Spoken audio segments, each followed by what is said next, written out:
Welcome to RTV. నేను మీ నిర్మల. మరి మన తెలంగాణలో అందులో ముఖ్యంగా హైదరాబాద్లో మాత్రం ఐబొమ్మ రవిది చాలా హాట్ టాపిక్గా మారింది సోషల్ మీడియాలో. అది అందరికీ తెలిసిన విషయమే కదా. అసలు ఈ స్కామ్ అనేది ఈ ఐబొమ్మలో ఈ సినిమాలు అనేటివి ఎలా చేశాడు, ఏం చేశాడు అడిగి తెలుసుకుందాం. ఇప్పుడు మన ముందు ఉన్నారు మరి సైబర్ క్రైమ్ విజయ్ గోస్ట్ గారు. చాలా చక్కగా చెప్తారు కదా, అందరికీ తెలిసిందే. నమస్తే సార్. నమస్తే మేడం. ఎలా ఉన్నారు సార్? ఫైన్ మేడం, మీరు బాగున్నారా? చాలా బాగున్నాను సార్. Yeah madam. కానీ ఒక విషయం సార్, ఐబొమ్మ రవిని ఓ పరంగా మరి ప్రజలందరూ హీరోని చేశారనుకోవచ్చా? ఫస్ట్ హీరోని చేశారనుకోవచ్చు. అంటే వాళ్ళు హీరోని చేయడం అనేది కరెక్టే అంటారు? కరెక్టే అంటే ఇప్పుడున్న సొసైటీ కాంటెక్స్ట్లో అది కరెక్టే. ఎందుకంటే ఐబొమ్మ రవి చేసిన తప్పులు కొన్ని ఉన్నాయి, కాదనట్లేదు. ఆ తప్పుల్ని ఉన్నా కూడా ప్రజలు అతని వైపు ఎందుకు మొగ్గు చూపారంటే దానికి ఒక కారణం ఉంది. ఇప్పుడున్న వ్యవస్థను ఏం చేయలేక మనం ఏమైనా మాట్లాడినా కూడా సమాధానం చెప్పట్లేదు. ఇప్పుడు టికెట్ రేట్ల గురించి కానీ, పాప్కార్న్ రేట్లు అని, అక్కడ ఉండే ఫుడ్ ఐటమ్ రేట్ల గురించి కానీ, సినిమా సామాన్యుడికి అందుబాటులో లేకుండా చేయటం కానివ్వండి, థియేటర్ మాఫియా కింద కొంతమంది ఒక్కొక్కళ్ళు 1500, 1200 థియేటర్లు వాళ్ళ కిందే పెట్టుకొని చిన్న చిన్న సినిమాలను తొక్కేయడం కానివ్వండి, లేదంటే కింద కార్మికులు ఎవరైతే వర్క్ చేస్తారో ఒక కెమెరామెన్ దగ్గర నుంచి డౌన్ ద లైన్ ఉన్న వీళ్ళకి సంబంధించిన సమస్యలు కానీ ఇవన్నీ పట్టించుకోకుండా ఒంటెద్దు పోకడతో పోతా ఉన్నప్పుడు ప్రజలు ఇలాంటి పనులే చేస్తారు. ప్రజలు ఇప్పుడు ఒంటెద్దు పోకడతో ఎవరు పోతున్నారంట? Film industry. అంతేకాకుండా గవర్నమెంట్ కూడా వాళ్ళ అవసరాల దృష్ట్యా ఇప్పుడు హీరోలను ఎలా చూస్తారంటే ఓట్ బ్యాంక్ లా చూస్తారు. పొలిటీషియన్లు కూడా పలానా హీరో మనం మంచి చేస్తే, వాళ్ళ సినిమా వచ్చినప్పుడు ఏదైనా మంచి చేస్తే మన పొలిటికల్ పార్టీకి ఏదో ఒకటి ఫేవర్ అయ్యింది, ఎందుకంటే వాళ్ళ ఫ్యాన్స్ అంతా మనకు ఫేవర్గా ఉంటారనే ఒక పొలిటికల్ ఎజెండాతో కూడా పొలిటీషియన్స్ ఈ రకంగా చేశారు. ఇది ఈ డౌన్ ద లైన్ ఉన్న మాటలు ఇవన్నీ కూడా. అంటే ఇలాంటివి జరిగినప్పుడు ఏమవుతుందంటే ప్రజలు కూడా వీళ్ళని ఇట్లా కాదు వంచాల్సింది. ఇప్పుడు రవి వచ్చాడు కాబట్టి అందరూ ఒక తాటిపైన రావడానికి ఒక స్టేజ్ అయ్యాడు, అంతే తప్పితే రవి అనే క్యారెక్టర్ రవి చేసిన తప్పులనే సంగతి తెలుసు ప్రజలకి. అక్కడ సమస్య ఏంటంటే అసలు సమస్య మీద పోరాడటానికి రవి అనే టూల్ని ప్రజలు ఎంచుకున్నారంట. అవును. అంటే అసలు సమస్య తను కాదా? ఎవరు సమస్య? ఏ రకంగా సమస్య అని మీరు అనుకుంటున్నారు? అంటే తను సినిమాలు పైరసీ చేయడం అనేది అది రాంగ్ కదా? తప్పే, నేను అందదే కదా. ఇప్పుడు తప్పే. ఇక్కడ సమస్య ఏంటి? సినిమాలు పైరసీ చేయడం అని తప్పని ఎవరు అంటున్నారు? ఇక్కడ లీగల్గా తప్పే, కానీ ప్రజలు ఫైట్ చేస్తుంది దాని గురించి కాదు కదా. సినిమా ఇండస్ట్రీ గురించి ఫైట్ చేస్తున్నారు, మూవీ ఇండస్ట్రీ గురించి ఏ రకంగా అయితే ఎక్స్‌ప్లాయిటేషన్ చేస్తుంది ప్రజలని అని చెప్పేసి మెయిన్ కాంటెక్స్ట్ అది. మీరు అడిగిన ఐబొమ్మ కాంటెక్స్ట్ అయితే కనుక మీరు అడిగిన ప్రదేశం తప్పు అంటారు నేను. ఇప్పుడు మీకు దీనికి 2 ఆన్సర్లు చెప్పొచ్చు. ఇక్కడ ఇండియాలో నుంచి మీరు ఈ ప్రశ్న అడిగినప్పుడు తప్పు అంటారు. ఇదే ప్రశ్న వెళ్ళి కరేబియన్ ఐలాండ్స్లో లేదా సెయింట్ కిట్స్ ఐలాండ్ ఆ యొక్క కంట్రీలో కనుక ఇదే ప్రశ్న అడిగితే రైట్ అంటారు. అక్కడ లా వేరు ఉంటుంది. అక్కడ పైరసీకి సంబంధించి అది ఇల్లీగల్ కాదు, అట్లా పబ్లిషింగ్ ఇల్లీగల్ కాదు. ఆ కంట్రీస్ అవి సపోర్ట్ చేస్తాయి. మంచి చెడు మన వరకే, మన ఎల్ఓసి వరకే ఉంటాయి. మన దేశంలో లైన్ ఆఫ్ కంట్రోల్ ఉంటుంది. లైన్ ఆఫ్ కంట్రోల్ వరకే మన జ్యుడిషియరీ కానీ, మన రూల్స్ కానీ, మన ఏవైనా లాస్ కానీ వర్తిస్తాయి. ఆ లైన్ ఆఫ్ కంట్రోల్ దాటిన తర్వాత వేరే దేశం రూల్స్ వర్తిస్తాయి. సో అతను మన సిటిజన్ కాదు, ఆ కంట్రీ సిటిజన్షిప్ తీసుకున్నాడు, ఒక 80 లక్షలు పెట్టో, ₹1 కోటి పెట్టో తీసుకున్నాడు అనేది ఆల్రెడీ క్లియర్గా తెలుస్తుంది మనకి. తెలుస్తుంది, కరెక్టే సార్, కాదనట్లేదు. ఎందుకంటే ఇప్పుడు ఐబొమ్మ రవిని ప్రజలేమో దేవుడు అంటున్నారు, టికెట్లు ధరలు పెంచుతున్నారు కాబట్టే మేము ఇలాంటివి ఐబొమ్మ ఆ మూవీ రూల్స్ ఇలాంటి వాటిలలో మేము సినిమాలు చూస్తున్నాము అని చెప్పేసి ప్రజలు అంటున్నారు, కరెక్టే, కాదనట్లే. కానీ ఒక ఐబొమ్మ అనే ఒక యాప్ని ఎంచుకొని తను సినిమాలన్నీ కూడా స్కామ్ చేయడం అనేది పెద్ద సైబర్ నేరం అనే చెప్పుకోవాలి. సైబర్ క్రైమ్ ఎక్స్పర్ట్గా మీరుండి తను చేసేది న్యాయమే అనేలాగా ప్రజలు చెప్పేదాన్ని మీరు ఆమోదిస్తున్నారనుకోవచ్చా? ఆమోదించడం అంటే మేడం చెప్తున్నాను కదా, లానే నమ్ముకొని వెళ్ళాలంటే అన్ని చోట్ల అవ్వదు. ఓకేనా? ఒక్కో చోట నేను ఒక ఎగ్జాంపుల్ చెప్తాను మీకు. ఆర్టీఓ రూల్స్ ఉంటాయి మనకి. వెహికల్ నడిపేటప్పుడు వెళ్ళేటప్పుడు లెఫ్ట్ సైడ్ వెళ్ళాలి, వచ్చేటప్పుడు ఏదైనా లెఫ్ట్ సైడ్ ట్రావెల్ చేయాలి. అదే కొండలు ఎక్కేటప్పుడు పైకి, ఘాట్లు ఎక్కేటప్పుడు పైకి ఎక్కే వెహికల్ ఏమో రైట్కి, కిందకి దిగే వెహికల్ ఇటు మన లెఫ్ట్ సైడ్కి వస్తుంది. రాంగ్ వేస్ తీసుకుంటాయి. కానీ అన్ని చోట్ల లా అనేది వర్క్ అవ్వదు, అన్ని చోట్ల ఫార్ములా అనేది వర్క్ అవ్వదు మీరు చెప్పినట్టు. ఇప్పుడు అదే కాంటెక్స్లో ఒక్కోసారి మారల్స్ కూడా చూడాల్సిన అవసరం ఉంది. ఇక్కడ ప్రజల్ని కార్పొరేట్ ఎక్స్‌ప్లాయిటేషన్ డైరెక్ట్గా ఈ రకంగా చేస్తా, ప్రజల్ని పీల్ చేస్తా, బ్లడ్ మొత్తం రక్తం తాగేస్తా. అక్కడ లా వర్తిస్తా, అక్కడ రూల్స్ ఉండవా, అక్కడ మారల్స్ ఉండవా? ప్రజల కోసం ఈ సిస్టమ్ మనం క్రియేట్ చేసుకున్నాం. ఒక సీఎం, పిఎం, లేదా ఇంకొకడు, ఒక ఎమ్మెల్యే, ఒక ఎంపీ, ఒక కలెక్టర్, ఒక ఐపీఎస్ ఆఫీసర్, వీళ్ళందరికీ మనం జీతాలు ఇస్తుంది దేనికి? మనం హ్యాపీగా ఉండడానికి, మనం సంతోషంగా ఉండి, మనం కంఫర్ట్ లెవెల్లో ఉండటానికి మనం వీళ్ళందరినీ ఎంచుకున్నాం. లేదంటే కొన్ని తెగల కింద ఉండేవాళ్ళం. ఈ తెగలంతా ఏకమై మనకు లీడర్ ఉండాలని చెప్పి వీళ్ళందరినీ చూస్ చేసుకున్నాం. డెమోక్రసీ, రూల్స్ ఇవన్నీ కూడా ప్రజలు దానికే, పాలిటిక్స్ అనే దానికంటే ముందు నుంచే ప్రజలు కొన్ని తెగల కింద ఉండి వాళ్ళ సొంత రూల్స్ పెట్టుకొని ప్రజలు హ్యాపీగా బతికేవాళ్ళు. ఆ గ్రూప్ లీడర్ కూడా ఏం చేసేవాడు, ఆ తెగకి సంబంధించి వాళ్ళ సుఖదుఖాలు ఏమన్నా చూసి వాళ్ళకి ఏం కావాలనేది, అవసరమైతే ఏమన్నా పక్క నుంచి దోపిడీ తెచ్చైనా తెచ్చి పెడుతూ ప్రజల్ని చక్కగా చూసుకునేవాడు. ఆ తర్వాత పాలిటిక్స్, పొలిటీషియన్స్ ఇవన్నీ వచ్చినాయి. ఈ డెమోక్రసీ ఇదంతా వచ్చింది. ఈ డెమోక్రసీ, ఈ రూల్స్, ఈ లాస్ని లూప్ హోల్స్ ఎత్తుక్కొని, ఇప్పుడు ఒక ఎంటర్టైన్మెంట్, ఒక ఆర్ట్ ఏదైతే ఉందో, వాళ్ళు ఇండస్ట్రీ ఎలా చెప్పి వస్తారు, ప్రజలకు మేము ఎంటర్టైన్మెంట్ని ఇస్తాం, సో మాకు ఈ సబ్సిడీస్ కావాలి, మాకు ఈ ట్యాక్స్ ఎగ్జంప్షన్స్ కావాలి, మాకు ఈ కావాలని చెప్పేసి వాళ్ళు గవర్నమెంట్ నుంచి ఎవరి పేరు చెప్పి తీసుకుంటారు? ప్రజల పేరు చెప్పి తీసుకుంటారు. ఇక్కడ లా గురించి మాట్లాడుతున్నారు, మోరల్స్ గురించి మాట్లాడుతున్నారు.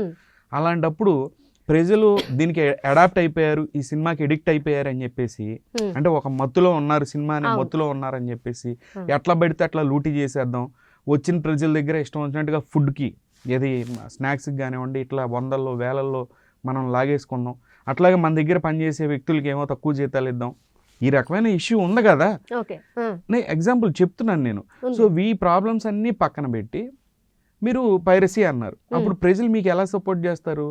ప్రజలను మీరు హ్యాపీగా చూసుకుంటే, ప్రజలతో మీరు మమేకమయ్యి ప్రజలకి హక్కులను కల్పిస్తూ వాళ్ళతో మీరు ట్రావెల్ చేస్తే, ఇలాంటి ఇష్యూస్ వచ్చినప్పుడు రవికి అగ్నెస్ట్గా ప్రజలు మాట్లాడతారు, తప్పు థియేటర్లోనే సినిమా చూడాలి అని. ఆ సినిమాని మీరు అవైలబుల్ లేకుండా చేశారు. ఇక్కడ సమస్య ఏంటంటే, రవి పాయింట్ ఆఫ్ వ్యూ చూద్దాం. రవి అనే అతను ప్రజలను ఉద్ధరిద్దామని తీసాడా ఈ మూవీస్, లేదంటే దానికి ఫస్ట్ నుంచి ఎజెండా ఏం లేదు. రవి ఒకప్పుడు అన్ఎంప్లాయిడ్, ఇక్కడ హైదరాబాద్లో చాలా రోజులు ఖాళీగా ఉన్నాడు. ఉన్న తర్వాత ఎక్కడో ఒక లూప్ దొరికింది, ఇలా చేస్తే కానీ డబ్బులు జనరేట్ చేసుకోవచ్చు అనేసి ఒక పైరేటెడ్ వెబ్సైట్ పెట్టాడు, పైరసీ వెబ్సైట్ పెట్టి అది ఆపరేట్ చేసుకుంటున్నాడు. స్లోగా ప్రజలు దానికి ఆ సినిమాలు చూడటం స్టార్ట్ చేసిన తర్వాత అతనికి ఏమనిపించిందో, నేను హీరోని అవుతాను, తర్వాత తెలిసింది తప్పితే ముఖ్యమైన ఎజెండా అవుతుంది అది కాదు. తర్వాత అది కన్వర్ట్ అయింది, ఏది ప్రజలకి మంచి చేసే ఒక టూల్ లాగా, మంచి చేసే అని ప్రజలు అనుకునేది, నేను అనుకునేది కాదు, ప్రజలు అనుకునేది. బేసిక్గా ఫ్రీ మూవీ వస్తుంది కదా, నిజమే కదా, అఫోర్డబుల్గా లేదు మూవీ, అఫోర్డబుల్గా లేదు. ఇండస్ట్రీ వాళ్ళేమో అవును తినకపోతే ఏమైంది, పాప్కార్న్ తినాల్సిన అవసరం ఉందా ఏంటని చెప్పి ఎక్స్ట్రా డైలాగులు, ఏది ఫిలిం ఇండస్ట్రీ వాళ్ళంత డైలాగులు వేయడానికి అవకాశం ఎవరు ఇచ్చారంటారు? అవకాశం కాదు, వాళ్ళు వేయటమే ప్రజలు ఇచ్చారు. ప్రజలు ఎందుకంటే ప్రజలు ఫస్ట్ రోజునే వీళ్ళని కట్ చేయాల్సింది.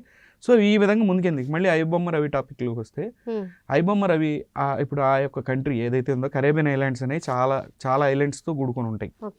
ఈ ఐలాండ్ కంట్రీస్కి ఏంటంటే టూరిజం చాలా తక్కువ ఉంటుంది, ఎక్కువ ట్రావెలింగ్ ఉండదు వాళ్ళకి. వాళ్ళ జీడిపి మొత్తం కూడా స్కామర్లు కానివ్వండి, ఎవరైనా డబ్బు ఉన్న వాళ్ళు ఎవరైనా సరే డైరెక్ట్గా నాది ఒక 1000 కోట్లు ఉంది, నేను మీ కంట్రీలో పెడతానంటే వాడికి డాలర్స్లో అక్కడ సబ్మిట్ చేస్తే అక్కడ రెసిడెన్షిప్ ఇస్తాడు, 1 కోటి రూపాయలు ఏమో తీసుకుని, ట్యాక్స్లు ఏం తీసుకోడు, ట్యాక్స్ ఫ్రీ చేస్తారు వాళ్ళకి. వాడు ఏం చేసినా కంట్రీ వాడిని కాపాడిద్ది బేసిక్గా.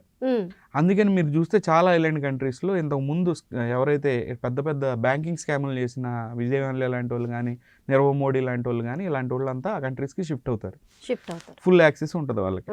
సో ఇక్కడ రవి పాయింట్ ఆఫ్ వ్యూ ఆ కంట్రీకి వెళ్ళిన తర్వాత ఏంటంటే, అక్కడ నుంచి ఒక వెబ్సైట్ ఆపరేట్ చేస్తూ ఉన్నాడు. సినిమాలు ఎలా కొంటున్నాడు? వేరే వెబ్సైట్స్ నుంచి కొనుక్కుంటున్నాడు. అది అక్కడ లేగలే, మనకి ఇల్లీగల్. ఇక్కడ మీరు అనొచ్చు మా కంటెంట్ అంటే, మీ కంటెంట్ అయితే అక్కడ రూల్ ప్రకారం అది లీగల్. ఇప్పుడు వాడు ఏం చెప్తే అది అవసరం అయితే వాళ్ళ రాజ్యాంగంలో ఆ రోజు రాస్తారు ఇది లీగల్ అని చెప్పి. ఎందుకు? వాళ్ళు రెసిడెంట్ కాబట్టి, రెసిడెంట్ని కాపాడుకోవాలి కాబట్టి. ఎంలాట్ అగ్రిమెంట్స్ అని ఉంటాయి, మ్యూచువల్గా లీగల్ అసిస్టెన్స్ ఇచ్చుకునే అగ్రిమెంట్స్ అనమాట. మన దేశానికి అవతల దేశానికి, మన దగ్గర ఒక క్రిమినల్ అవతల దేశంలో ఉంటే కావాలంటే వాళ్ళు ఇస్తారు. ఇన్వెస్టిగేషన్ సహకరించమంటే ఆ కంట్రీ సహకరించింది. కానీ ఆ ఎంలాట్ అగ్రిమెంట్స్ ఉన్న దేశాలు, ఇప్పుడు ఆ యొక్క కరేబియన్ ఐలాండ్స్ ఒక 20 ఐలాండ్స్ ఉంటే దానిలో 5 దేశాలతోనే మనకు ఉన్నాయి. రవి తీసుకున్న ఏది సిటిజన్షిప్ తీసుకున్న ఐలాండ్తో మనకి ఎంలాట్ అగ్రిమెంట్స్ లేవు. సో వాళ్ళు కోఆపరేట్ చేయరు, first thing. Okay, second thing అనేది ఇతను ఆపరేషన్స్ వచ్చేసి మూవీ రూల్స్ లాంటి వెబ్సైటో, ఇంకోటి తమిళ రాకర్సో, ఇంకోళ్ళ దగ్గర సినిమాలు డౌన్లోడ్ చేసుకునేవాడు. డబ్బులు ఇచ్చి లేదంటే వాళ్ళ దగ్గర కొనుక్కునేవాడు. కొనుక్కొని ఇతనుకున్న ఫ్యాన్ బేస్కి ఇతను కూడా పబ్లిష్ చేసుకునేవాడు. Okay, first one piracy. Piracy అంటే ఏంటి? రోడ్డు మీద సీడీలు అమ్ముకునేవాడు ఉంటాడు కదా, ఏది కొత్త సినిమా వస్తే కనుక చిన్న చిన్న VCRలు, సీడీలు, పెన్ డ్రైవ్లో సినిమాలు వేసి 100 రూపాయలు వేసుకుని ఇప్పుడు సాంగ్స్ ఉంటాయి, చాలా మంది డౌన్లోడ్, అది స్కామ్ కదా అది. ఇప్పుడు ఎగ్జాంపుల్ వారణాసి అని ఒక మహేష్ బాబు గారితో మూవీ వచ్చింది, దాని పాటలు రిలీజ్ చేస్తారు. బేసిక్గా అదేంటి, పబ్లిషింగ్ తప్పే కదా, అది పైరసీయే కదా. ఇప్పుడు మీరు ఆ సాంగ్ మీరు ఇప్పుడు సాంగ్ ప్లే చేశారనుకోండి, మీ మీద కాపీరైట్ పడిద్దా లేదా? పడిద్ది కదా. సో అది కూడా ఒక ఛానల్ వాళ్ళు కొన్నప్పుడు ఇంకో ఛానల్ వాళ్ళు వేస్తేనే అది క్రైమ్ అవుతుంది, పబ్లిష్ చేయడం. అదే నేను అంటుంది, పైరసీయే కదా. ఇన్స్టాగ్రామ్లో ఇప్పుడు రీల్స్ ఉంటాయి, అది పైరసీయే యాక్చువల్. రీల్స్ వెనక వల్ల సాంగ్స్ పెడతారు, అదే సాంగ్ మీరు యూట్యూబ్లో ప్లే చేయలేరు కదా, అది మళ్ళీ పైరసీ కిందే వచ్చింది. ఎగ్జాంపుల్ చెప్తున్నాను నేను.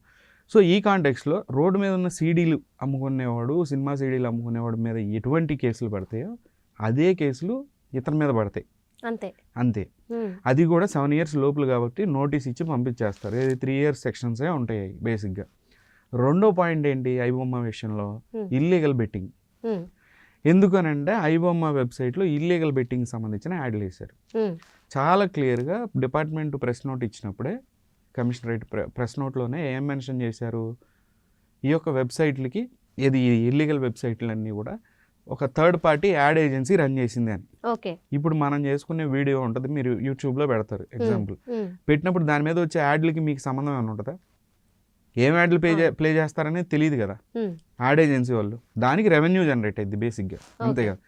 ఆ రెవెన్యూ అనేది మీ యొక్క RTV తీసుకుంటుంది. అట్లానే ఈ వెబ్సైట్లో కూడా వాడు థర్డ్ పార్టీ వాడికి ఇస్తాడు. ఆ రకంగా చూసుకుంటే SBI యాడ్లు పాన్ వెబ్సైట్లో పాపప్ అవుతాయి. తెలుసా మీకు?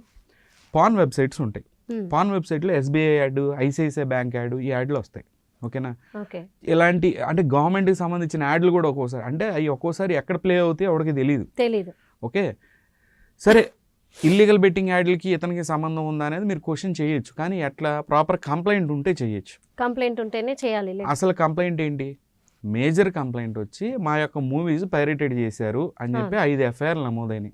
5 FIRల్లో 3 FIRల్లోనూ 2 FIRలు మాత్రమే ఐబొమ్మ రవికి సంబంధించిన లింకులు చూపిస్తున్నాయి. ఐబొమ్మ రవికి సంబంధించిన లింకు అంటే అర్థం ఏంటి? ఐబొమ్మకి సంబంధించి ఉండాలి అది. మళ్ళీ రవి ఏం చెప్తున్నాడు, ఏమంటే ఐబొమ్మ సరే నాదే, అడ్మినిస్ట్రేటర్ నేనే, కానీ కొంతమంది దొంగలు ఉన్నారు ఫిలిం ఇండస్ట్రీలో, నా ఐబొమ్మ లాంటి లింకులే వాళ్ళు కూడా ఆపరేట్ చేస్తున్నారని చెప్పాడు. గతంలో అంటే కొంతకాలం క్రిందటనే మరి డిజ్నీ హాట్స్టార్ అనేది కూడా ఉండే. డిజ్నీ హాట్స్టార్ ఒక యాప్ ఉండే, కానీ ఇప్పుడు అది డ్రాప్ అయింది. మరి ఇప్పుడు మీరు చెప్పిన విధానం ప్రకారమే రవి చెప్పాడు అని అంటున్నారు కదా, ఎందుకంటే ఫిలిం ఇండస్ట్రీ కూడా కొంతమంది దొంగలు ఉన్నారు అని చెప్పేసి. ఇలాంటి యాప్స్తో మరి ఫిలిం ఇండస్ట్రీ వాళ్ళకి కనెక్షన్ ఉందంటారా? అదే నా పాయింట్కి వస్తాను, నేను చెప్తాను మీకు. మీరు అడిగిన క్వశ్చన్ నాకు అంటే మీరు అక్కడ అర్థమైంది నాకు, మీ మోటివ్ ఏంటి, ఆ క్వశ్చన్లో మోటివ్ ఏంటి నాకు అర్థమైంది. ఇప్పుడు నేను చెప్తానండి, అది సెకండ్ చెప్తాను. ఇప్పుడు ఇక్కడ చూడండి, ఐబొమ్మ రవి చెప్పిన ఐబొమ్మ లాంటి లింకులు అంటే అర్థం ఏంటంటే, ఫిలిం ఇండస్ట్రీ ఏం చేసింది, కొంతమందిని హైర్ చేసుకుంది అనమాట. హ్యాకర్లలో, స్కామర్లను ఎవరినో హైర్ చేసుకుంది. ఒరే బాబు, నేను సినిమా తీస్తే కనుక ఇమీడియట్గా మూవీ రూల్స్లోనో ఏదో వెబ్సైట్లో నా సినిమా వచ్చేస్తుంది, మీరు ఏదో ఒకటి చేయండి అని ఒక టీంని, ఏజెన్సీని హైర్ చేసుకుంది. వీళ్ళు ఐబొమ్మ రవిని ఏం చేయలేరు, బేసిక్గా ఆ కంట్రీలో ఉన్న ఐబొమ్మ రవిని ఏం చేయలేరు. మూవీ రూల్స్ని ఆపలేరు, ఇంకో వెబ్సైట్ని ఆపలేరు, వాళ్ళ చేతుల్లో ఏమి ఉండదు. ఏదో పర్ఫార్మెన్స్ ఒక షో చేయాలి, ఒక డ్రామా చేయాలి. ఈ గ్యాంగ్లో ఏం చేస్తారు ఎగ్జాక్ట్లీ, ఇప్పుడు యాంటీవైరస్ సాఫ్ట్వేర్లు వేస్తారు ఏది మన సిస్టంలో, వాడే మాల్వేర్ క్రియేట్ చేస్తాడు, వాడే అప్డేట్ ఇస్తాడు. ఎందుకంటే మీరు సబ్స్క్రిప్షన్ కొనుక్కోరు కదా వైరస్ లేనప్పుడు, వాడే క్రియేట్ చేస్తాడు మాల్వేర్ మార్కెట్లో, వాడే అటాక్ చేపిస్తాడు, మళ్ళీ దానికి వాడే సొల్యూషన్ అనుకుంటాడు, లైక్ మెడికల్ మాఫియా. ఇది అంతే, ఓకేనా? ఇదే కార్పొరేట్ వరల్డ్ అంటే. ప్రాబ్లమ్ని వాడే క్రియేట్ చేస్తాడు. ఫర్ ఎగ్జాంపుల్ కోల్గేట్ ఉంది, వాడు ఏమన్నాడు ఒకప్పుడు, పళ్ళు బగ్గుతో కానీ మన సాల్ట్తో కానీ కొంటే మీ పళ్ళు పాడైతే అన్నాడు. తర్వాత ఈరోజు వచ్చి ఏమంటాడు, మీ కోల్గేట్లో ఉప్పు ఉందా అని అడుగుతాడు. సో అదే క్రమంలో కార్పొరేట్ ఎక్స్ప్లాయిటేషన్ అనేది ఇంతే ఉంటుంది. సో ఈ యొక్క ఏజెన్సీలు ఫిల్మ్ ఇండస్ట్రీని ఏమంటాయి అంటే, వీళ్ళే క్రియేట్ చేస్తారు. ఐబొమ్మ ఉంది కదా ఆల్రెడీ, దానికి క్లోన్లు వీళ్ళే క్రియేట్ చేసుకుంటారు. క్రియేట్ చేసుకుని సినిమాలు ఇవన్నీ వీళ్ళే పెడతారు, పెట్టి వీళ్ళే బ్లాక్ చేస్తారు. డొమైన్ స్విచ్చింగ్తో ఇంకోటి అసలు చూసారా, మేము 100 బ్లాక్ చేసాం, 50 బ్లాక్ చేసాం. యాక్చువల్గా రవికి సంబంధించిన వెబ్సైట్లు అక్కడ బ్లాక్ అవ్వవు. ఉమ్, ఈ క్లోన్ వెబ్సైట్ బ్లాక్ చేసుకొని అక్కడ నుంచి వాళ్ళకి వచ్చే డబ్బు తీసుకుంటారు వాళ్ళు. ఓకే, రవిని డైరెక్ట్గా టార్గెట్ చేయలేరు వాళ్ళు. ఓకే, వీళ్ళు ఏదో పర్ఫార్మెన్స్ రవి మాట అదే అర్థం. నా ఐబొమ్మ సరే, వేరే ఐబొమ్మలు ఉన్నాయి, అవి నాయి కాదు అన్నాడు. ఉమ్, సో దాని అర్థం అది. రెండోది ఏంటి మీరు చెప్పింది యాపిల్ గురించి, ఉమ్, డిజ్నీ హాట్స్టార్, ఇంకోటి ప్రతి సినిమా అది మళ్ళీ కార్పొరేట్ ఎక్స్‌ప్లాయిటేషన్ ఇండస్ట్రీ నుంచి ప్రతి సినిమాకి ఒక కొత్త ఈ యాప్ ఒకటి వచ్చేసింది మార్కెట్లోకి. ఓ పెద్ద సినిమా వస్తుందంటే దానికంటూ సపరేట్ ఒక ఓటీటీ ప్లాట్ఫామ్ వచ్చేసి దాంట్లో రిలీజ్ చేస్తారు. ఓకే, ఈ పైన అందరు కార్పొరేట్లు ఒకటే, ఎవరికైతే సబ్స్క్రిప్షన్లు తక్కువ ఉన్నాయో వాడికి వెళ్ళేలాగా వీళ్ళే చూసుకుంటున్నారు, చక్కగా అందరూ హ్యాపీగా ఉంటున్నారు అనమాట. ఇప్పుడు చూస్తే మీ హౌస్ ఈఎంఐ కంటే మంత్లీ ఎక్కువ కట్టేది ఓటీటీ ప్లాట్ఫామ్లకి ఎక్కువ కట్ అవుతుంది మీ ఫోన్ నుంచి. మీకు తెలియకుండా ఆటోపే కట్ అయిపోద్ది. ఒకటి ఏది నెట్ఫ్లిక్స్ అని, ఒకటి అమెజాన్ అని, ఒకటి జీ అని, ఇంకోటి అని చెప్పి నెల వచ్చేసరికి 2-3 వేల రూపాయలు పైన ఇవే కట్ అవుతున్నాయి కదా. ఇదే కార్పొరేట్ ఎక్స్‌ప్లాయిటేషన్ అండి. ప్రజలు అందుకే కోపంగా ఉంది. ఒక ఎంటర్టైన్మెంట్ని అవైలబుల్గా లేకుండా, ఇంతకుముందు ఏంటి, సినిమా రిలీజ్ అయిన తర్వాత ఒక నెల రోజులకో లేదంటే 20 రోజులకో, ఒకప్పుడు 6 నెలల తర్వాత వచ్చేది, టీవీలో వచ్చేసేది. ఓకే, మధ్యలో కాసిన అడ్వర్టైజ్మెంట్లు వేసుకున్నా సరే సినిమా అట్లా రన్ అయ్యేది ఫ్రీ ఆఫ్ కాస్ట్లో. మంత్లీ వచ్చేసి ఒక 100 రూపాయలు ఏమో కేబుల్ కట్టేవాళ్ళం. ఇప్పుడు అటువంటి పరిస్థితులు లేకుండా 34 ప్లాట్ఫామ్లు ఒక్క సినిమా గురించి పెట్టుకోవట్లేదు ఎవరు, కేబుల్స్ ఎవరు యూజ్ చేయట్లేదు, తక్కువ చాలా. దాన్ని కూడా ఎక్స్‌ప్లాయిటేషన్ చేసి తీసేశారు. అవును, ఇప్పుడు మీకు ఎందుకు డిజిటల్గా వచ్చింది, వర్షం పడినా కూడా ఏం కాదు, మేము అసలు అన్ఇంటరప్టెడ్ ఫీడ్ ఇస్తామని చెప్పి రకరకాలు వచ్చి ఇక్కడ ఏం చేయాలి, ఇంకా మనకి అఫోర్డబుల్గా ఉండాల్సిందా అని కాస్ట్లీ ప్రాసెస్ చేశారు. మీకు అర్థమైందా? ఇక్కడ ఎక్స్‌ప్లాయిటేషన్ వల్ల ఇష్యూ వచ్చింది. సో రవి టాపిక్ తీసుకుంటాం. మళ్ళీ రవి సంబంధించిన ఈ చేసాడు, పైన ఉన్న యాడ్లు వీడికి సంబంధం ఉండదు. ఓకే, కానీ దాని మీద వచ్చిన రెవెన్యూ అతను క్రిప్టోలో ఉండొచ్చు. దానికి మన ఇండియన్ గవర్నమెంట్కి సంబంధం లేదు, ఎందుకంటే మనం అడగలేం కూడా. ఓకే, మూడోది వచ్చేసేయండి డేటా కలెక్షన్. డేటా కలెక్షన్ అంటే ఏపీకే ఫైల్స్ ఆటోమేటిక్గా ఫోన్లో డౌన్లోడ్ అయ్యి మీ యొక్క డేటాని స్కామర్లుగా అప్లోడ్ చేసేస్తుంది. అటువంటి యాప్ ఇతను మూవీ రూల్స్, ఇతను ఐబొమ్మ వెబ్సైట్ నుంచి డౌన్లోడ్ అయింది అంటున్నారు. అలాంటి యాప్లు చాలా వెబ్సైట్లలోకి మీరు వెళ్ళినప్పుడు డౌన్లోడ్ అవ్వడానికి ట్రై చేస్తాయి. ఏ వెబ్సైట్కి ఇది ఎక్కువ ట్రాఫిక్ ఉంటుందో అటువంటి ప్రదేశాల్లో మాల్వేర్లు కాసుకొని ఉంటాయి అన్నమాట. ఎందుకు, ఎవడన్నా ఇక్కడికి యూజర్ వచ్చినప్పుడు ఆ యూజర్లోకి వెళ్ళిపోయి ఇమీడియట్ డేటా ఎక్స్ట్రాక్ట్ చేయాలనే ఇదిలో దాని మెయిన్ మోటివ్. అవి అన్ని చోట్ల ఉంటాయి. కొత్తగా వీడియో చేసేది స్పెషల్గా పెట్టుకున్న అది క్లియర్గా అర్థం అవుతుంది ఆ ఇన్వెస్టిగేషన్ ప్రాసెస్లో.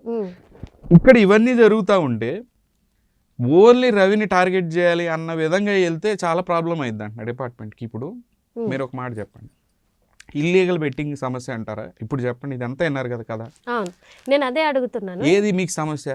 ఇందాక ఐబొమ్మ రవి చెప్పిన ప్రకారంగా కూడా ఫిలిం ఇండస్ట్రీ వాళ్ళు కూడా కొంతమంది ఒక టీమును తయారు చేసుకొని టీంతో టైఅప్ అవుతున్నారు అని చెప్పేసి అన్నారు.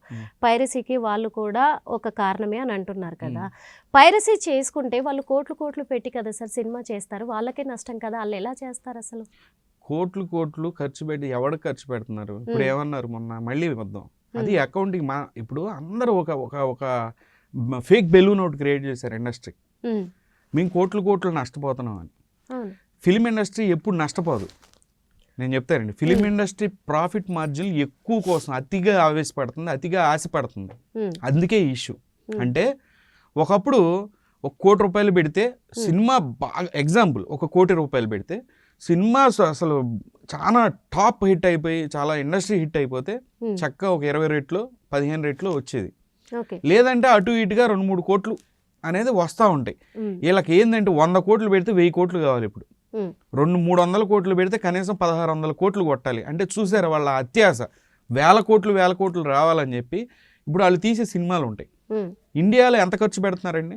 పూర్తిగా ఫారిన్ కంట్రీస్కి. హీరో వచ్చబోయాలన్నా సరే వేరే కంట్రీకి తీసుకెళ్తున్నారు కదా, అక్కడ ఖర్చు పెడుతున్నారు. మన ఇండియాలోని అందాలను చూపించడానికి ఏమైనా ఖర్చు పెడుతున్నారా? పెట్టట్లేదు కదా. అక్కడ ఉన్న వీళ్ళు ఉంటారు కెమెరామెన్స్, లేదంటే కనుక హాలీవుడ్ నుంచి ఇంకోడికి 100 కోట్లు ఎత్తున్నారు వాళ్ళకి తీసుకెళ్ళి. ఇక్కడ మన ప్రజలు, మన ఫిలిం ఇండస్ట్రీలో ఉన్న మన సామాన్యులు, చిన్న వర్క్ చేసుకునే వాళ్ళకి వాళ్ళు మొన్న ఫైట్ చేస్తున్నారు, ఏమంటే మాకు సరైన జీతాలు ఇవ్వట్లేదు, మాకు పే స్కేల్ సరిగ్గా లేదు, రోజు ఇట్లా హార్డ్ వర్క్ చేసినా కూడా అని చెప్పి బాధపడుతున్నారు కదా. కానీ మీరు అక్కడికి వెళ్ళినప్పుడు, వేరే కంట్రీస్కి వెళ్ళినప్పుడు డాలర్స్లో విపరీతంగా పే చేస్తున్నారు.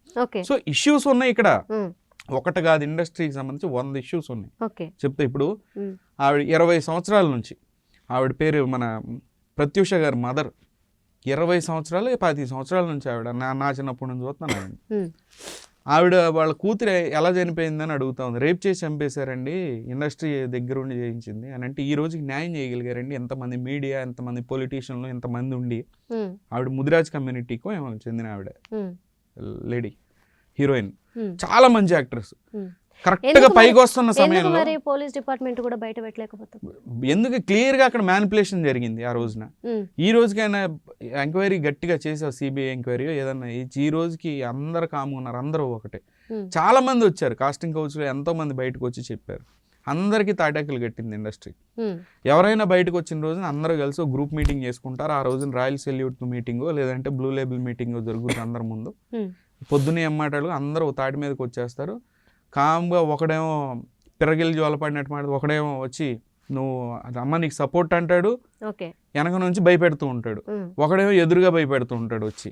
అంటే సాంబ్యాన్ దండోపాయాలు ఉపయోగించి వాళ్ళ వాయిస్ని లోవర్ చేసేస్తారు అనమాట బయటకు వచ్చిన వాళ్ళు. ఉమ్, ఆ రకంగా ఒక మాఫియాగా తయారైంది ఇండస్ట్రీ ఓకే. కాదా?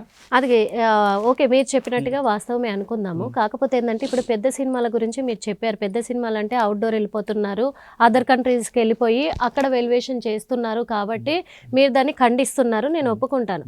ఇప్పుడు చిన్న చిన్న బడ్జెట్లలో చిన్న చిన్న సినిమాలు చేసే వాళ్ళను కూడా ఆ సినిమాలు కూడా పైరసీ చేయడం ఎంతవరకు కరెక్ట్? వాళ్ళ లాసే కదా. చిన్న చిన్న సినిమాలు ఎవరు రాణిస్తున్నారు? చిన్న చిన్న సినిమాలు ఇప్పుడు ఈ రీసెంట్ గా ఉమ్, ఇప్పుడు వాళ్ళుగా వస్తున్నారు కానీ థియేటర్లు ఇస్తున్నారు వాళ్ళకి. ఉమ్, వాళ్ళకి కావాల్సిన థియేటర్ మాఫియా ఉమ్, బెదిరిస్తారు. ఉమ్, వాళ్ళు ఈ థియేటర్ మాఫియా ఎవరి చేతిలో ఉందో ఉమ్, వాళ్ళు ఈ పలానా రోజున వేసుకుంటే వేసుకోలేని పరిస్థితి. అంటే ఉమ్, ఆ రోజునే వాళ్ళు సినిమా రిలీజ్ చేసుకోవాలి. Okay. లేదనంటే కూర్చోబెట్టి బెదిరిస్తారు. థియేటర్లు ఏమో ఉమ్, సినిమా కానీ బాగుందనుకోండి రివ్యూలో వాళ్ళు ఫస్ట్ చూసుకుంటారు కదా ప్రీమియర్ వేసుకుని, ఇమీడియట్గా సినిమా కొనటానికి ట్రై చేస్తారు. నీకు 2 కోట్లు అయింది కదా, ఇంకో కోటి వేసి 3 కోట్లు ఇస్తాం ఇచ్చేసి, లేదా 4 కోట్లు వేసి ఇస్తాం ఇచ్చేసి, మాకు సినిమా అమ్మేయాలి. ఉమ్, మీకు అర్థమైంది? అక్కడ కూడా ఎక్స్ప్లాయిటేషన్ చేశారు.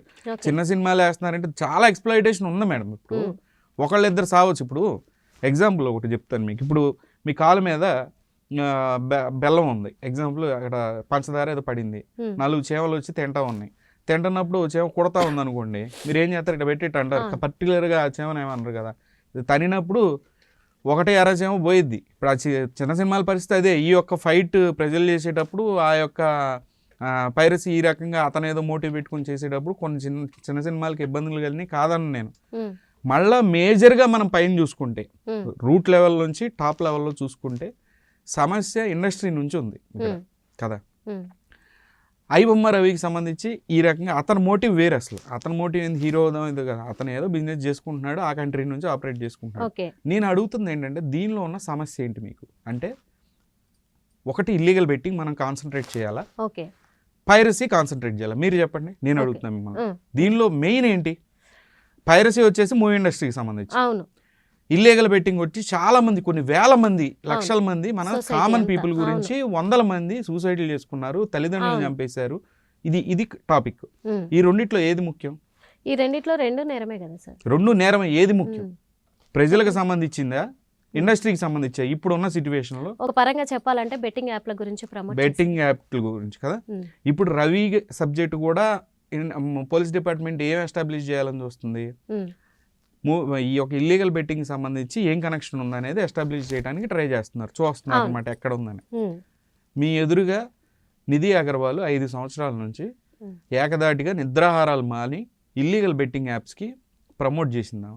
ఆమె ఇన్స్టాగ్రామ్ బయో మొత్తం కూడా అవే వీడియోస్ ఉండేవి. ఎప్పుడైతే ఈ యొక్క ఎడ్యుటేషన్ స్టార్ట్ అయిందో కాము ఒక రాత్రి అన్ని వీడియోస్ డిలీట్ చేసింది ఆవిడ.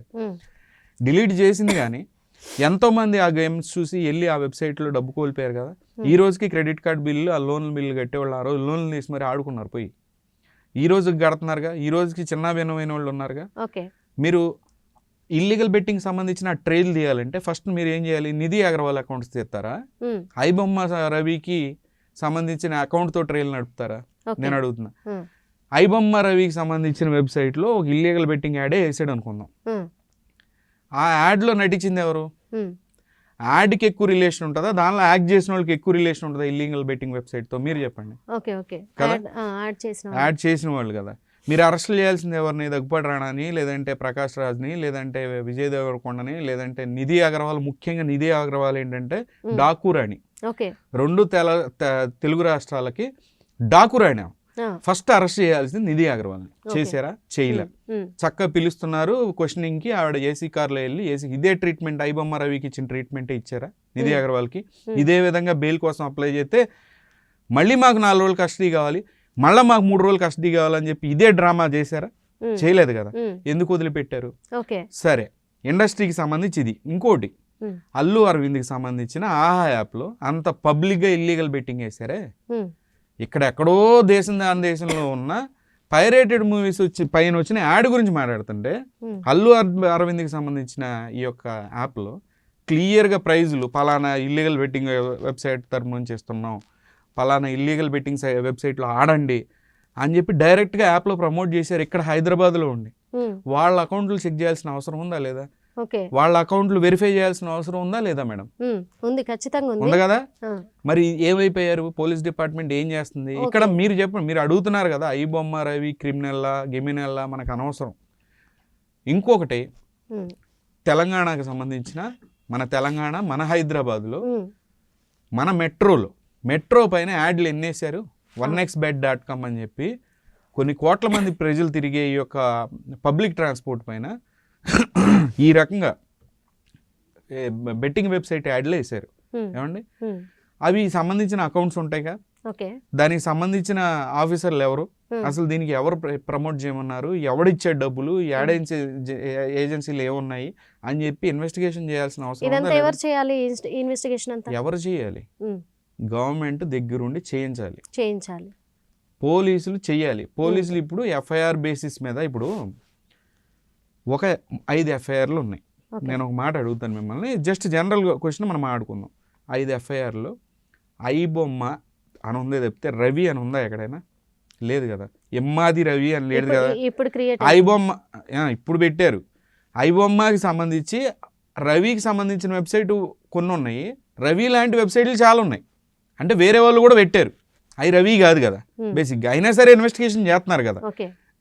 ఏం లాగుదాం అనుకుంటున్నారు? కంప్లైంట్ ఏంటి?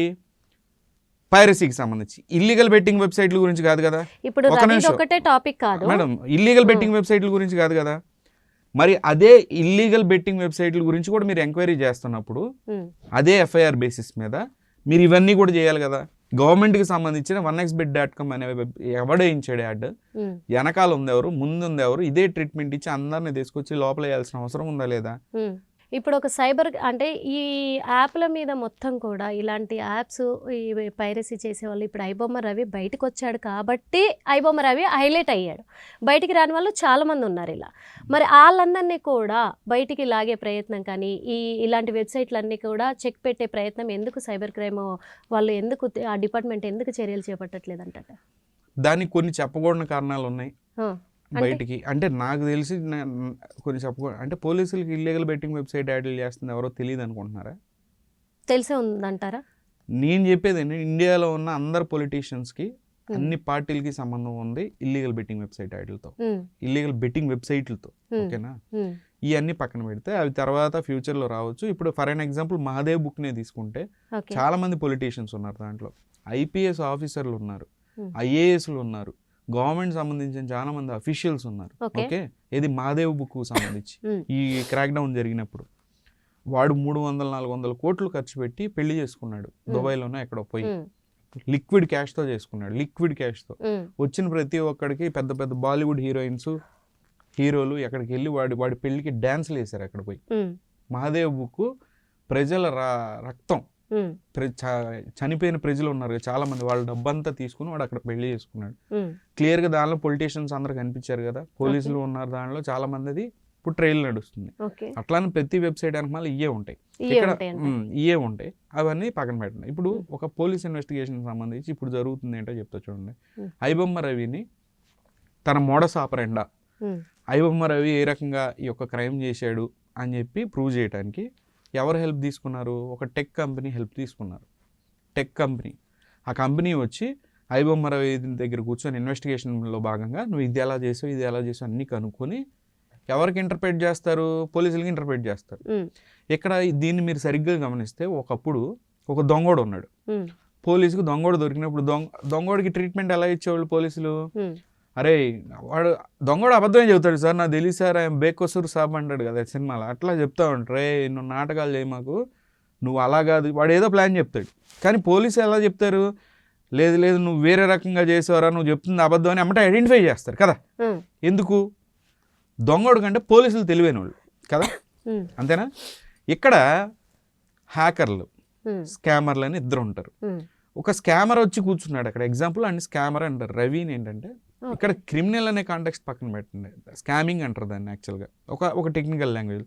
ఎదురుగా కూర్చుంటే ఒక టెక్ కంపెనీ వచ్చి ఎవరికి ఇంటర్ప్రిట్ చేస్తున్నారు, పోలీసులకు ఇంటర్ప్రిట్ చేస్తున్నారు, అర్థమయ్యేలాగా వాళ్ళకి చెప్తున్నారు. అంటే పోలీసులకు తెలియదు కదా, జీరో నాలెడ్జ్ దీని మీద. అక్కడ అర్థమవుతుంది కదా జీరో నాలెడ్జ్ అని. జీరో నాలెడ్జ్ ఎంతో కొంత ఉంటుంది, కానీ ఎలా టెక్నాలజీ ఏముంటుంది మేడం, అది పెద్ద సూపర్ టెక్నాలజీ బ్రహ్మ విద్యం కాదు. ఈ రోజున రోడ్డు మీద టెలిగ్రామ్ ద్వారా లేదనంటే డిస్కార్డ్ ద్వారా చాలామంది స్కామ్లు చేస్తున్నారు, స్కామ్లకు పాల్పడుతున్న మన కామన్ పీపులే చాలామంది స్కామర్లతో కలిసి ప్రజలను మోసం చేస్తూ ఒక క్రైమ్ చేస్తూ ఉన్నారు. మీరు చూస్తే కొంతమంది ఆటో డ్రైవర్లు కూడా టెలిగ్రామ్ ద్వారా ఈ యొక్క డబ్బుని 400 కోట్లు 500 కోట్ల అకౌంట్ల ద్వారా మన దేశం నుంచి బయటికి దాటిచ్చారు. రీసెంట్గా చాలా కేసులు వచ్చినాయి.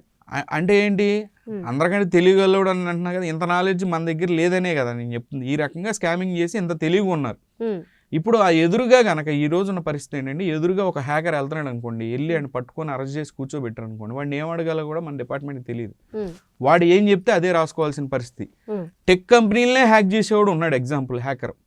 ఇప్పుడు ఎవరైతే ఇంటర్ప్రిట్ చేస్తున్నారో పోలీస్ డిపార్ట్మెంట్, వాళ్ళ కంపెనీలను కొడితేనే వాళ్ళకి దిక్కులేదు.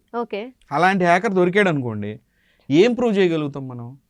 సో ఇక్కడ ఒకప్పుడు మనం హాల్మార్క్గా ఒక ఇండియాలో హైదరాబాద్ అనేది ఒక ఆదర్శంగా, ఒక టెక్నికల్గా చాలా అడ్వాన్స్డ్గా ఒక ల్యాబ్ కానివ్వండి ఉండేది. వేరే రాష్ట్రాల నుంచి మన దగ్గరికి వచ్చేవాళ్ళు చాలామంది పోలీసులు వచ్చి మన డిపార్ట్మెంట్ హెల్ప్ తీసుకునేవాళ్ళు. ఈరోజు పరిస్థితి ఏంటంటే మనమే వెళ్ళాల్సి వస్తుంది వేరే స్టేట్లకి. సో ఎంతో కొంత ఇన్ఫ్రాస్ట్రక్చర్ లోపించింది మనకి. రెండోది ఏంటంటే ఈవెన్ డిపార్ట్మెంట్లో కూడా చాలా మట్టుకి దీని గురించి అవగాహన సదస్సులు పెట్టుకొని ఎడ్యుకేట్ చేయాలి. లో లెవెల్లో ఉన్న స్టేషన్ల దగ్గర నుంచి చాలా జీరో నాలెడ్జ్ వాళ్ళకి. ఈవెన్ కంప్లైంట్ పెట్టడానికి వెళ్ళినాడు కూడా భయపడుతున్నాడు. ఎలాగనే సార్ ఇట్లా మోసపోయానంటే, ఎరా నీకు సిగ్గులేదురా ముందు మోసపోవడానికి అనగానే వాడు భయం వేసి వెళ్ళిపోతున్నాడు వెనక్కి కంప్లైంట్ పెట్టుకుంటే. ఇటువంటి పరిస్థితులు కూడా ఉన్నాయి స్టేషన్లో. సో ఈ లెవెల్ ఆఫ్ స్కామింగ్ జరుగుతుంటే మనం చాలా అడ్వాన్స్డ్గా ఉండాలి, మనమే స్కామర్ని భయపెట్టేలాగా ఉండాలి మన డిపార్ట్మెంట్. ఆ రకంగా మనం ఎడ్యుకేట్ అవ్వాలి. ఆ విషయంలో తప్పేం లేదు, ఉన్న విషయంలో ఎడ్యుకేట్ అవ్వాలి చెప్తున్నా నేను. సో ఇటువంటి పరిస్థితులు ఏది ఒక సైబర్ క్రైమ్స్కి సంబంధించి అదే మళ్ళీ వెనక్కి వచ్చి మళ్ళీ ఐబొమ్మ రవి కాంటెక్స్లో చూసుకుంటే కానీ నేను మీకు చెప్పే కదా, ఇల్లీగల్ బెట్టింగ్ అసలు సమస్య అయితే కనుక అరెస్ట్ చేయాల్సింది. వీళ్ళని ఎందుకు వదిలిపెట్టారని అంటున్నాను నేను. నేనేం అడుగుతున్నానంటే మెయిన్గా ఇలాంటి సైబర్ క్రైమ్స్కి పాల్పడుతున్న వాళ్ళు, ఇలాంటి యాప్స్ కావచ్చు, పైరసీలు కావచ్చు, బెట్టింగ్ యాప్లు కావచ్చు, వీటి వల్ల సమాజానికి ఎలాంటి ఉపయోగం లేదు, సమాజానికి నష్టమే తప్ప వాస్తవంగా చెప్పాలంటే. ఇవన్నిటిని అరికట్టాలి అంటే ప్రభుత్వాలు ఎలాంటి చర్యలు తీసుకోవాలి, పోలీసులు ఎలాంటి చర్యలు తీసుకోవాలి, ప్రజలు ఎలాంటి చర్యలు తీసుకోవాలి, అది చెప్పండి సార్. షార్ట్ అండ్ స్వీట్ లో పూర్తిగా ఇలాంటి క్రైమ్స్ ఎరాడికేట్ చేయలేం. ఇప్పుడు మనం ఎంత ఎస్టాబ్లిష్ చేసుకున్న మన యొక్క రూల్స్ని, లాని, ఈ రోజుకి క్రైమ్స్ ఫిజికల్గా ఉన్నాయి కదా, అట్లానే ఫ్యూచర్లో డిజిటల్ క్రైమ్స్ అనేవి జరుగుతున్నప్పుడు మనం చేయాల్సిందంటే ఫస్ట్ డేటా లీక్స్ని ఆపగలగాలి. డేటా లీక్స్ సంబంధించి ఏ కంపెనీల నుంచి డేటా లీక్ అవుతుంది, పర్సనల్ డేటా లీక్ అవుతుంది, కార్డ్ డీటెయిల్స్ లీక్ అవుతున్నాయి, ప్రజలకు సంబంధించిన పర్సనల్ డేటా ఎక్కడి నుంచి లీక్ అవుతుంది అనేవి పూర్తిగా వాటి మీద అరికట్టడానికి ప్రయత్నించాలి. కార్పొరేట్ సంస్థల గురించి కొంచెం ఒక స్పెషల్గా ఒక స్క్వాడ్ పెట్టాలి తెలంగాణ డిపార్ట్మెంట్. ఒక స్క్వాడ్ పెట్టి ఆ స్క్వాడ్ పని ఏంటి, ఫుడ్ సేఫ్టీ అధికారులు ఎట్లయితే తనిఖీలు చేస్తారో ఆ రకంగా కోడ్ని కూడా తనిఖీ చేయగలిగే లెవెల్లో, అంటే కోడ్ బ్యాక్గ్రౌండ్లో అసలు ఏం వర్క్ చేస్తుంది, వాళ్ళు ఎట్లా క్లియర్గా ఉందా లేదా, బ్యాక్గ్రౌండ్ నుంచి ఎలాంటి డేటా కలెక్షన్ చేస్తుంది, ఏమైనా మిస్మానిపులేషన్స్ ఉన్నాయి ఆ కోడ్లో అనేది తెలుసుకొని వాళ్ళ మీద కేసులు పెట్టి అలాంటి కంపెనీలని సూ చేసి భారీ మొత్తాల్లో ఫైన్లు వేయాలి. ఇప్పుడు రోడ్డు మీద పాపం వాడు వెళ్తుంటాడు, పాపం వాడు జాబ్కి వెళ్తుంటే వాడి మీద 1000-1500 ఫైన్లు వేస్తున్నారు, ఊరికి చిన్నది కదా అని వేసి పడేస్తున్నారు. పెద్ద కార్పొరేట్కి సంబంధించిన పెద్ద బౌల్డర్స్ వేసుకుని తిరుగుతున్నాయి లారీలు, అట్ల మీద వేయట్లేదు కదా. అలా కాదు, కార్పొరేట్ సంస్థల మీద కొట్టండి అంటున్నాను నేను. ఒక లీగల్ ఫార్మేట్లో పోలీసులు డైరెక్ట్గా ఇట్లాంటి చర్యలతో వీళ్ళు మారరు. వీళ్ళతో కోర్టు ఆర్డర్లతోనే కొట్టాలి. సుప్రీంకోర్టు ఆర్డర్లు కావాలంటే మీకు లీగల్ ప్యానల్ అనేది ఉండాలి. ఆ లీగల్ ప్యానల్తో గూగుల్ లాంటి, ఇన్స్టా కానీ, మెటా సంస్థలు ఏవైతే ఉన్నాయో వాటిని సూ చేయాల్సిన అవసరం ఉంది. ఇలాంటి కంటెంట్ని వాళ్ళు ఫిల్టర్ చేయొచ్చు. ఇంతకుముందు చైల్డ్ పోర్నోగ్రఫీ అనేది ప్రపంచం అంతా ఉన్నప్పుడు దాన్ని పూర్తిగా ఫిల్టర్ చేసేసింది గూగుల్ ఇంటర్నెట్ సర్వీస్లో, ఎక్కడ కనపడదు. అలాంటప్పుడు ఇలాంటి స్కామ్కి సంబంధించినవి కానివ్వండి, ఏదైనా కంటెంట్ రిలేటెడ్ లేదా పైరసీ సంబంధించిన ఫిల్టర్స్ కూడా అప్లై చేయొచ్చు. అలాంటి ఫిల్టర్స్ అప్లై చేసినప్పుడు ఆటోమేటిక్గా మన దేశంలో ఇట్లాంటి ఏమీ కూడా కనపడకుండా వాటిని బ్లాక్ చేయొచ్చు. ఇవన్నీ పనులు కూడా గూగుల్ మెటా సంస్థల నుంచి చేయించాలంటే ఇట్లన్నిటికీ ఒక కోర్టు ఆర్డర్ లాతో మాట్లాడాల్సిన అవసరం ఉంది. సో ఇలాంటి చర్యలు తీసుకోవాలి. మూడోది ఏంటంటే ప్రజల అప్రమత్తత. జాగ్రత్త అనే ఒక పదమే ఉంటుంది. ఒక దొంగోడు అనేవాడు ఎలా అయినా ఎంటర్ అవ్వచ్చు మన దాంట్లోకి, ఓకేనా, ఎలా అయినా మన డేటాను కొట్టేస్తాడు. సో మనం ఒక జాగ్రత్త అనే ఒక పదం ఉండాలి తప్పితే ఇలా వస్తాడు ట్రేడింగ్ చెక్ పెట్టాలి. ప్రజలు కూడా వచ్చిన ప్రతి లింక్ని ప్రెస్ చేయడం కానీ లేదా క్యూరియాసిటీతో చేయకూడదు. ఇప్పుడు ఫర్ అన్ ఎగ్జాంపుల్ మీరు చూసుకుంటే, ఒక ఎగ్జాంపుల్ చెప్తున్నాను. మొన్న ఒక అబ్బాయికి సంబంధించిన పార్న్ వీడియో ఒకటి రిలీజ్ అయింది. రిలీజ్ చేసుకున్నారు వాళ్ళిద్దరిలో ఎవడో ఆన్లైన్లో పెట్టేశాడు. పెడితే మన తెలుగులో, మన తెలంగాణలో చెప్పకూడదు చెప్తున్నా, కొంతమంది ఇన్ఫ్లుయెన్సర్స్ ఆ ఫోటో పెట్టి వాళ్ళు ఏదో ఎక్స్ప్లెనేషన్ ఇచ్చారు, దీన్ని తిడతానో లేదంటే ఇది తప్పు ఇది రైటు అని చెప్పి. అది కూడా బ్రాండింగే. అలా చూపించడం అంటే ఇలాంటి కంటెంట్ ఒకటి ఇంటర్నెట్లో ఉంది అని చెప్పడం కూడా బ్రాండింగే. చాలామంది తెలియని వాళ్ళు కూడా ఆ లింకులు చాలా మంది రీసెంట్ చాలా వైరల్ అయింది. ఈవెన్ ఒక అమెరికాలో ఉన్న యూట్యూబర్ కానీ ఇక్కడ ఉన్న యూట్యూబర్లు కానీ ఏం చేశారంటే దాన్ని ఆ వీడియో స్క్రీన్ షాట్ని ఇట్లా చూపించి వీళ్ళు ఇలా చేశారు అలా చేశారు అని చెప్పి ఒక పార్న్ వీడియో గురించి, అంటే వాళ్ళిద్దరి మధ్య జరిగిన ఇంటర్ కోర్స్ గురించి వీడియోని ప్రమోట్ చేసినట్టు చేశారు. అది అంటే ప్రమోట్ ఇన్ ద సెన్స్ దాని గురించి ఇది తప్పు ఇలా చేయకూడదు అది అని చెప్పారు. అది తెలిసింది 1,00,000 మందికి. అయితే వీళ్ళు ఫోటోలు వేసి ఈ వీడియోలు చేసిన తర్వాత కొన్ని కోట్ల మంది ఆ వీడియోని డౌన్లోడ్ చేయడానికి ట్రై చేశారు. చేసినప్పుడు కొన్ని కోట్ల మందికి ఈ యొక్క మాల్వేర్ డౌన్లోడ్ అయింది. చాలా మంది టెలిగ్రామ్లో హ్యాక్ అయినాయి. రీసెంట్గా మనం చూసుకుంటే చాలా మంది మీకు ఫోన్లు చేసి ఉంటారు. చాలా మంది టెలిగ్రామ్స్ నుంచి ఆటోమేటిక్ లింక్స్ వస్తూ ఉన్నాయి అనమాట. నాకు అర్థమవుతుంది ఎందుకు ఒకళ్ళ నుంచి ఒకటికి ఇన్ఫెక్షన్ పాస్ అవుతుంది అనమాట. ఎందుకు ఈ వీడియో చూడటానికి అసలు ఏముంది దాంట్లో ట్రై చేసినందుకు చెప్తున్నాను. మోర్బిడ్ క్యూరియాసిటీ. ప్రజలకు ఆ క్యూరియాసిటీ అనేది ఉంటుంది. అవతల కొంపలో ఏమైంది, వీళ్ళ దగ్గర ఏమైంది, వాళ్ళు ఇద్దరు ఏం మాట్లాడుకుంటున్నారు, 4 గదుల మధ్య ఏముంది, అదొక వీక్నెస్. అది ప్రజలకు ఉన్న వీక్నెస్. ఈ యొక్క ఫోటోలు ఇట్లా చూపించినట్టు ఇంటర్నెట్లో ఇలా వైరల్ అవుతుంది అని ఇట్లాంటి పార్న్ వీడియోకి సంబంధించి లేదంటే ఎవరైనా ఇంటర్ కోర్స్కి సంబంధించిన వీడియోలు చూసినప్పుడు ఆ క్యూరియాసిటీతో ఏం చేస్తారంటే దాన్ని ఎతుకుతారు. ఎతికినప్పుడు మాల్వేర్ వెబ్సైట్లోకి వెళ్తారు. అక్కడ ఆ వీడియోని చూసే క్రమంలో మాల్వేర్ వాళ్ళ ఫోన్లో డౌన్లోడ్ అవుద్ది. అది పెద్ద క్రైమ్. అది వాళ్ళ డేటా అంతా అప్లోడ్ అయ్యింది. సో ఇట్లాంటి పిచ్చి పనులు చేయకుండా, పిచ్చి లింకుల కోసం ఎతకకుండా జాగ్రత్తగా లాఫుల్గా ఉంటే మీ డేటా సేఫ్గా ఉంటుంది, మీ డబ్బు సేఫ్గా ఉంటుంది. లేదు ఇట్లాంటి క్యూరియాసిటీతో ఇంకా కూడా దీన్ని ఎదుగుదాం దాన్ని ఎదుగుదాం అసలు వాళ్ళ ఇద్దరి మధ్య ఏమైందని ఇట్లాంటి లింకుల కోసం ఎతికినా మీరు ఇట్లాంటి వీడియోలు చూడటానికి ప్రయత్నించినప్పుడు మాల్వేర్ ఇన్స్టాల్ అవుద్ది. మీ డేటా అంతా అప్లోడ్ అయిపోయి మీ జీవితం సర్వనాశనం అయిపోద్ది అని చెప్తున్నాను. ఓకే సార్, ఇక చివరిగా ర్యాపిడ్ క్వశ్చన్స్ అడుగుదాం అనుకుంటున్నాను. ఎస్ సార్, నో, కొన్ని ఆన్సర్స్కి. మొట్టమొదటిగా ఇప్పుడు ఐబొమ్మ రవి విషయమే తీసుకుంటే ఫిలిం ఇండస్ట్రీకి ఇలాంటి పైరసీల వల్ల నష్టం జరిగింది అని ప్రజలు భావిస్తున్నారు, అందరూ భావిస్తున్నారు. ఏమంటారు మీరు?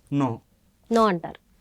ఓకే, మరి ఇప్పుడు పోలీసుల ఎంక్వైరీలో మాత్రము వాళ్ళ ఇన్వెస్టిగేషన్లో ఐబొమ్మ రవి చెప్పే ఒకే ఒక సమాధానం, నేను లైఫ్ని ఎంజాయ్ చేద్దాం అనుకుంటున్నాను, అందుకే ఇలాంటి పైరసీలు చేశాను అంటున్నారు. ఇది wrong or right? Yes. Okay, తను ఎలాంటి శిక్షకు అర్హుడంటారు? యాజ్ పర్ లా అన్ని ప్రూవ్ అయితే కనుక 7 years లోపు సెక్షన్స్ ఉంటాయి. ఏది మామూలు ఒక చిన్న పైరసీ సంబంధించిన సెక్షన్స్ ఏవైతే అయ్యే అప్లై అవుతాయి. అంతకు మించి ఇలాంటి పైరసీలన్నీ జరగడానికి గల కారణము అంటే బాధ్యత ఎవరు వహించాలంటారు ఇవన్నీ ఆపడానికి? సొసైటీలో ఇది క్రైమ్ అది క్రైమ్ గా నేను చెప్పే కదా, మీరు అడిగే ప్రశ్న నేను చెప్పే స్థలం తప్పు అంటున్నా. ఇక్కడ మీరు అడిగితే రాంగ్ అంటారు. ఇలాంటి పైరసీలు కానీ బెట్టింగ్ యాప్స్ కానీ అరికట్టాలంటే ఎవరి బాధ్యత పూర్తిగా ఉండాలంటారు? Government. Okay, done. Thank you so much sir. ఎందుకంటే ఇలాంటి పైరసీలే కాదు, బెట్టింగ్ యాప్లే కాదు, సొసైటీని పాడు చేసే ఎలాంటి విషయాలైనా కానీ అరికట్టాలి అంటే గవర్నమెంట్ ఖచ్చితంగా బాధ్యత తీసుకోవాలి. ఇప్పుడు ఐబొమ్మ రవి విషయానికి వస్తే మాత్రము ఖచ్చితంగా ఫిలిం ఇండస్ట్రీకి పైరసీలని ఇలాంటి యాప్లను కనిపెట్టి పైరసీ మూవీలను రిలీజ్ చేస్తున్నారంటే ఇటు ప్రొడ్యూసర్స్ కావచ్చు, అటు హీరోలకు కావచ్చు, ఇటు డిస్ట్రిబ్యూటర్లకు కావచ్చు, అందరికీ నష్టమే కలిగిస్తుంది. కాబట్టి ఇందులో ఎవరెవరైతే ఎవరైతే ఇన్వాల్వ్ అయి ఉన్నారో వాళ్ళందరినీ కూడా బయటికి లాగే ప్రయత్నం ఖచ్చితంగా పోలీసులు చేపట్టాలి అని RTV ద్వారా కోరుకుంటున్నాము.